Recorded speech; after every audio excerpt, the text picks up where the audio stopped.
Philippines, hello world! For today's lunch, fine dining ang atake.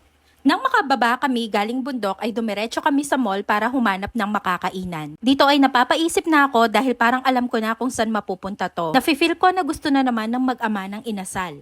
Pero dahil smart tayo ay inunahan ko na sila. Bilang isang ambisyosang may bahay ay naisipan ko silang bududin at ayain dito. Eto nga pala yung menu nila na biglang nagpapalpitate sa nananahimik kong kaluluwa. Nung kami ay makapwesto na ay inumpisahan na ni Chef ang kanyang entertainment showcase. O diba, galing na? Isa-isa na ngang sinerve ang appetizer at soup at nung matikman na ay napapaisip na ako kung pwede pa bang umatras. Dahil sa lasa pa lang yung wallet ko umaaray na. Ouch! Ramdam ko na rin nga ang kaba ng mag-ama dahil parang performance pa lang ni Chef ay mahal na. Sorry. Nag-order din pala kami ng steak at wagyu na feeling ko ay huling budol ko na to sa asawa ko. Malakas ang feeling ko na hindi na talaga ako makakaulit at mag-inasal na lang kami forever. Nakikita mo yan, seryoso ne, may muani ka niyan. Nawala rin naman yung galit niya nung siya ay nakakain na. Pero grabe, ganito pala kumain yung mayayaman, nakakabitin. Char.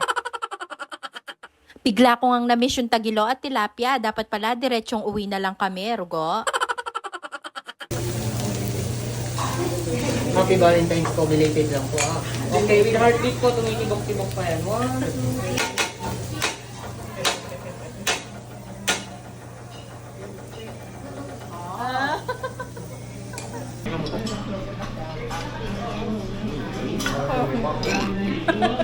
At lagi ngang may kontrabidang bata na laging nagre-react kapag nakikita kaming sweet ng daddy niya.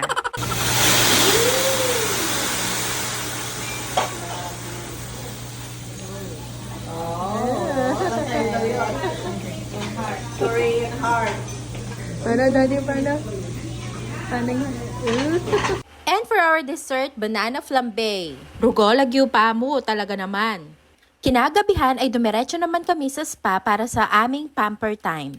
Saktong-sakto naman at meron daw silang Valentine's promo na agad naman naming inavail. And after 2 hours ay natapos din at tapos na rin ang ating Valentine's Gala at Waldas. Bukas ay babalik na naman tayo sa pagiging alipin ng dolyar. Shoota Kels, eto na naman tayo pero para sa susunod na panggala, go! O shalala, babu.